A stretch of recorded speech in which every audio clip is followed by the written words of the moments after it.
11조의 뜻 모르고 교회에 내면 사람이 어찌 하나님의 것을 도적질하겠느냐. 그러나 너희는 나의 것을 도적질하고도 말하기를 우리가 어떻게 주의 것을 도적질하였나이까 하도다. 이는 곧 11조와 헌물이라. 너희 곧 온 나라가 나의 것을 도적질하였으므로 너희가 저주를 받았느니라. 만군의 여호와가 이르노라. 너희의 온전한 11조를 창고에 들여 나의 집에 양식이 있게 하고 그것으로 나를 시험하여 내가 하늘 문을 열고 너희에게 복을 쌓을 곳이 없도록 붙지 아니하나 보라. 말라기 3장 8절 10절. 너희는 그 11조의 정신을 알지 못하고 형식적으로 소득을 바치는 것으로만 11조를 오해하고 있기에 저는 것, 흠 있는 것, 쓸모없는 것들을 가져다 바쳐놓고 내 할 일 다 했다고 하는데 그거 정말 착각이다. 그거 내가 원하는 11조 아니다라고 하시면서 구약의 문을 닫으셨습니다. 구약에서는 예수 그리스도를 그리고 있던 11조를 레위 지파에게 내게 함으로써 구원이라는 복이 어떤 모양으로 우리에게 주어질 것인가를 힌트하고 있습니다. 그런데 심지어 구약시대 사람들도 자기의 유익을 따라 그 중요한 11조를 눈속임으로 했어요. 그래서 사사기에 보면 레위 지파 사람들이 개인 집으로 흩어져서 무당 노릇을 해주고 밥벌이를 해야 했던 겁니다. 11조가 안 들어오니까 레위 사람들이 먹고 살기가 힘들어졌던 거죠. 그러니 하나님께서 얼마나 통탄하셨겠습니까? 그래서 말라기에서 구약을 닫으시면서 내가 너희에게 11조를 하라고 한 것은 하늘의 복을 부어주기 위해 예수 그리스도를 보낸 것을 상징하는 그 11조를 통해 하나님의 은혜를 깨달으라고 한 것이었는데 너희는 그것조차도 눈속임으로 하는구나. 너희가 정말 그 11조의 정신을 잘 알고 11조를 한다면 내가 너희에게 부어줄 복이 얼마나 엄청난 것인데 너희는 그것조차 하지 않는다 말이냐 하고 통탄하신 겁니다. 바로 말라기 3장의 말이 그 말인 겁니다. 너희 온 맘을 다해 예배를 드리면 내가 하늘 문을 열고 너희에게 복을 쌓을 곳이 없도록 붙지 아니하나 보라. 는 이 말씀 또한 성경에서의 모든 복은 물질의 복이 아니라 영생의 복입니다. 우리가 성경을 깨달아야 믿음이 생기고 그 믿음이 생길 수 있도록 구약과 신약의 모든 말씀을 깨달을 수 있도록 눈과 귀를 열어주심으로 복을 주시겠다는 내용이 말라기 3장의 11조의 뜻입니다. 또한 그게 바로 영생의 복을 상징하는 것이기도 합니다. 그래서 우리가 지금 드리는 11조도 레위가 드렸던 11조와 제사도 아브라함이 드렸던 11조도 모두 하나님의 백성들에게 복을 부어주시기 위해 하나님께 바쳐지는 대속물 예수 그리스도였던 겁니다. 그로 말미암아 우리는 진짜 참복을 받게 된 것이고 이제는 11조가 아니라 진짜 참복인 예수 그리스도로 말미암아 우리에게 주어진 영생 즉 예수 그리스도 안에서 함께 제물로 드려진 복된 날을 하나님께 드리는 겁니다. 수입의 10분지 1을 떼어서 내는 것이 11조가 아니라 하나님께서 복으로 주신 새로운 전은 하나님 것입니다. 이게 성경에서의 11조인 거다. 그래서 예수 그리스도 안에서 그 복이 완성되었기 때문에 이제 11조도 레위 지파도 제사장도 다 없어진 겁니다. 그러므로 창세기에 아브라함이 멜기세덱에서 바쳤던 11조를 시작으로 말라기까지 쭉 그려보면 거기에 복이 흐르고 있는 겁니다. 이렇게 11조는 영생의 복을 예수님 족보를 통해 계통으로 이어온 겁니다. 그래서 말라기에서 11조의 진위를 확실하게 정립하고 나서 아브라함과 다윗의 세계라 하시면서 신약의 첫 포문인 마태복음을 여신 겁니다. 따라서 말라기 3장과 마태복음 23장이 같은 내용을 담은 것입니다. 화 있을 진저 외식하는 서기관들과 바리새인들이여 너희가 박하와 회향과 근체의 11조를 들이되 율법에 더 중한 바 의와 인과 신은 버렸도다. 그러나 이것도 행하고 저것도 버리지 말아야 할지니라. 소경된 인도자여 하루살이는 걸러내고 약대는 삼키는도다. 마태 23장 23절 24절. 이때는 아직 예수 그리스도가 십자가에서 11조로 제물로 드려지기 전입니다. 그리고 이스라엘은 여전히 약속의 땅인 팔레스타인에 있습니다.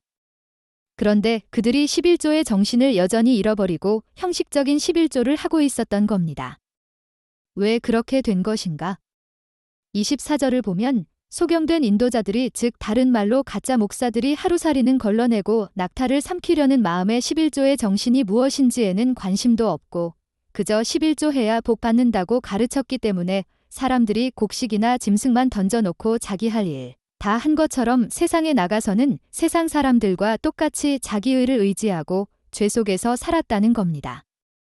오늘날과 똑같이 그런 썩어 빠진 정신이 형식적인 11조를 낳은 겁니다. 11조 하면 복 받는다. 그런데 주님이 요구하시는 것은 의와 인인 자비와 믿음입니다.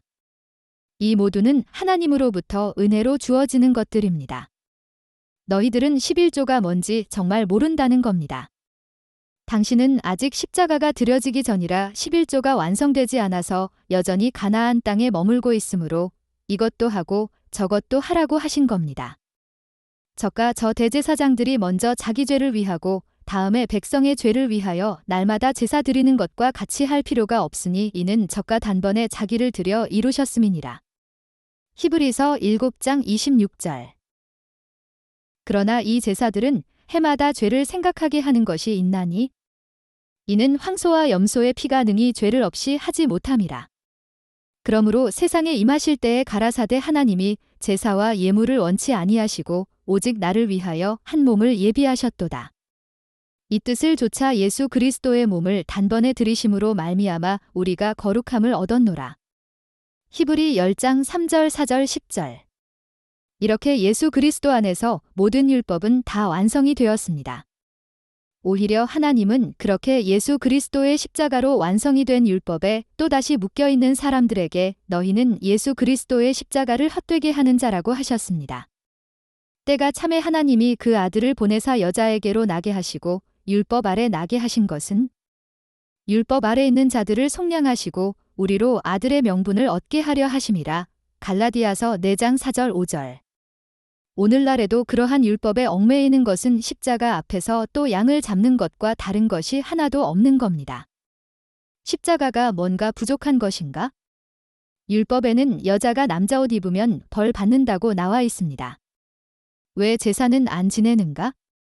여자가 생리를 해도 부정한 사람이 되는 것이 율법입니다. 그런데 그런 것은 지금 하나도 지키지 않습니다. 그런데 왜 유독 11조만 고집하는가? 목사들의 입장에서 교회의 재정의 최고 효자가 11조이기 때문이고 신자의 입장에서는 11조 하면 하나님께서 섭섭지 않게 보답해 주실 것이라는 헛된 기대 때문인 겁니다. 아닙니다. 그 모든 구약의 율법은 예수 그리스도 안에서 완성되었습니다. 그러면 이제 우리는 헌금이고 무엇이고 하나도 안 해도 되는 것인가? 아닙니다. 이제 하나님은 우리에게 영생을 복으로 주셨기 때문에 11조가 아니라 우리의 생명을 요구하십니다. 우리의 목숨까지도 하나님께 바칠 수 있는 순종의 사람이 되기를 요구하십니다. 이제 하나님께서 우리를 예수 그리스도라는 제물로 11조를 사셨기 때문에 너는 내 것이라 이렇게 하나님은 우리의 전부를 원하십니다. 그래서 이제 내가 사는 모든 삶이 하나님의 것이 되는 것이고 내가 가는 모든 곳에 나의 전부가 따라가는 겁니다. 그래서 우리는 돈과 시간과 힘을 헛된 곳에 쓸 수가 없습니다. 그리고 교회가 필요로 할 때는 나의 모든 것을 내놓을 준비가 되어 있는 사람들인 겁니다. 왜냐하면 십자가에서 이 땅의 것과 나는 이미 죽었기 때문입니다. 초대교회 때 사도들이 11조에 대해 한마디라도 한 적이 없습니다. 그럼에도 그들은 11조가 아니라 자신의 전부를 하나님 앞에 내놓을 준비가 되어 있었습니다. 이렇게 모든 헌금은 예수 그리스도를 선물로 받은 자들이 자신 안에 있는 예수 그리스도를 자신과 함께 하나님께 올려드리는 행위를 말하는 겁니다. 헌금을 하고 안 하고를 따지기 전에 먼저 자기 자신 안에 예수 그리스도가 있는지부터 점검해야 한다. 그리고 그 예수 그리스도로 인해 내가 하나님께 전적으로 순종할 준비가 되어 있는 자인지를 먼저 확인해야 합니다. 우리는 아래의 것, 즉 율법을 가지고 하늘의 것을 깨달아 알아야 합니다. 그것을 성경이 10의 하나라 하고 우리는 그것을 11조라 읽습니다. 따라서 11조는 우리가 땅의 것들을 통하여 하늘의 하나를 양식으로 가지게 되어 하나를 가진 자가 되면 우리 자신이 하나님께 드려지는 점도 없고 흠도 없는 거룩한 산제물이 되는 구원의 이야기를 담고 있는 것이지 10개 중에 하나는 하나님께 꼭 바치고 그 나머지를 우리의 것으로 써야 한다는 그런 유치한 것이 아닙니다. 그래서 하나님은 하늘의 만나를 한 오멜씩으로 거두라고 말씀하셨던 겁니다. 우리가 하나님 앞에 드릴 하나님의 것 또한 예수님의 행하심을 믿는 믿음밖에 없습니다. 우리가 헌금 열심히 한다고 그게 하나님의 것이 되는 게 아닙니다. 하나님은 영이신데 그 돈이 무슨 소용이 있겠습니까? 그 헌금 즉 우리의 온 마음을 드리는 그 마음을 받으시는 겁니다. 즉 믿음을 받는 겁니다. 그렇다면 우리는 어떤 마음으로 헌금을 해야 하는 건가요?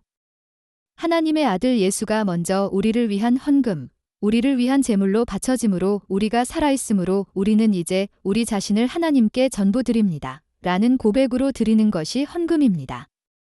그 마음이 바로 예수를 믿는 것이고 그것이 하나님의 일이며 그것이 하나님께 바쳐지는 하나님의 것입니다. 너희 소돔의 관원들아 여호와의 말씀을 들을지어다. 너희 고모라의 백성아 우리 하나님의 법에 귀를 기울일지어다. 여호와께서 말씀하시되 너희의 무수한 재물이 내게 무엇이 유익하뇨 나는 수양의 번제와 살찐 짐승의 기름에 배불렀고 나는 수송아지나 어린 양이나 수염소의 피를 기뻐하지 아니하노라. 이사야 1장 10절 11절. 지금 세상에서 엿새 동안 열심히 살아서 세상을 지키고 다스리고 정복하는 일을 하게 되면 우리에게 결실로 주어지는 것이 무엇입니까? 돈입니다. 그래서 예배의 요소 중에 헌금이 있는 겁니다. 하나님, 이렇게 엿새 동안 하나님의 말씀을 조차 열심히 세상을 다스리고 지키고 정복하는 삶을 살았습니다. 제가 돈에게 정복당하지 않고 세상을 정복하여 이렇게 결실을 맺었습니다. 여기 저의 엿새 동안의 삶이 있습니다. 받으시옵소서가 바로 헌금인 겁니다. 바로 창세기에서 주어진 하나님의 명령에 대한 나의 순종과 복종의 삶을 주님 앞에 드리는 것이 헌금입니다. 너희를 위하여 보물을 땅에 쌓아 두지 말라 거기는 종과 동록이 해하며 도적이 구멍을 뚫고 도적질 하느니라. 오직 너희를 위하여 보물을 하늘에 쌓아 두라 거기는 좀이나 동록이 해하지 못하며 도적이 구멍을 뚫지도 못하고 도적질도 못하느니라. 마태 6장 19절 20절. 이 말씀은 교회에 헌금 많이 해서 하늘에 보물을 쌓으라는 그런 말이 아닙니다.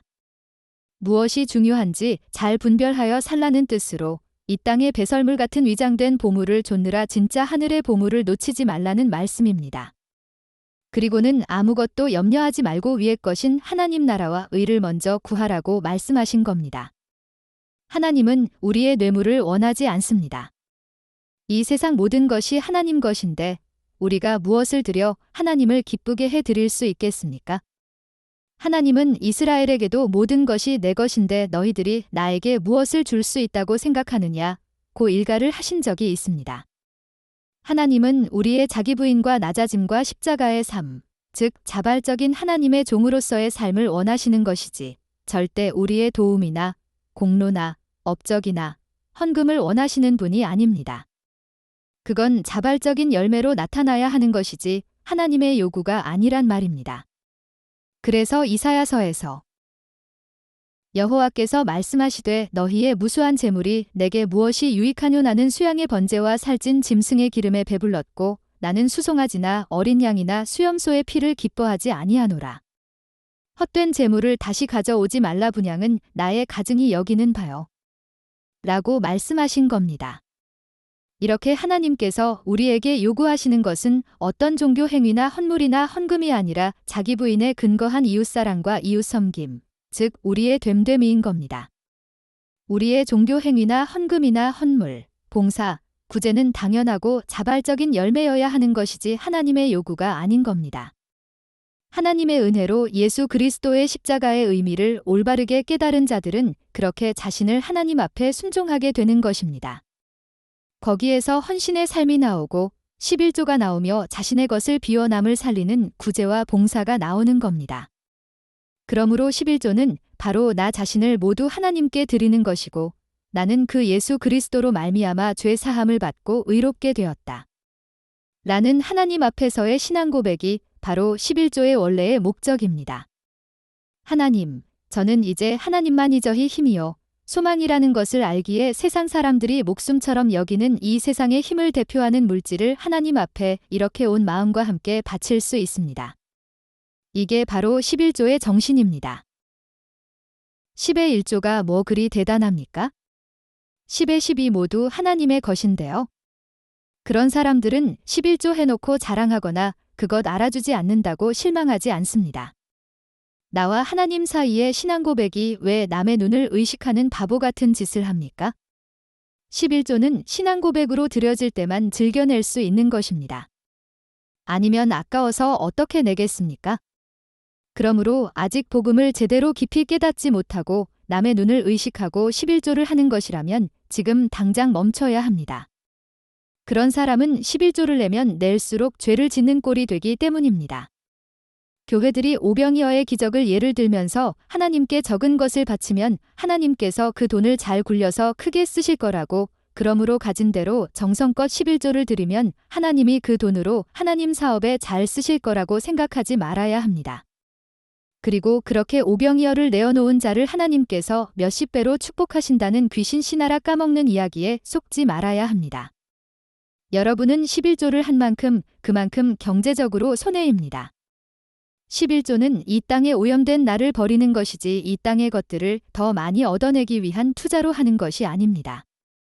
11조는 세상의 힘을 대표하는 그 돈을 자신을 위해 쓰지 않고 서슴없이 내어놓을 수 있는 믿음을 가르치기 위해, 그리고 그 믿음을 시험하시기 위해 우리에게 우리의 온 마음을 바치라는 뜻에서 11조의 개념을 강조하신 겁니다.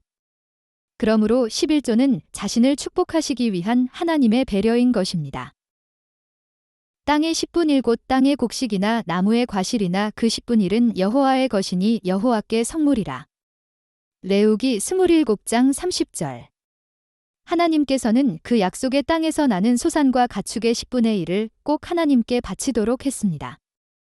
그것은 하나님께서 어린 양의 피로 말미암아 은혜로 주신 그 약속의 땅에서 생산되는 모든 것은 하나님께서 은혜로 주시는 것이라는 것을 고백하게 하는 것이었습니다.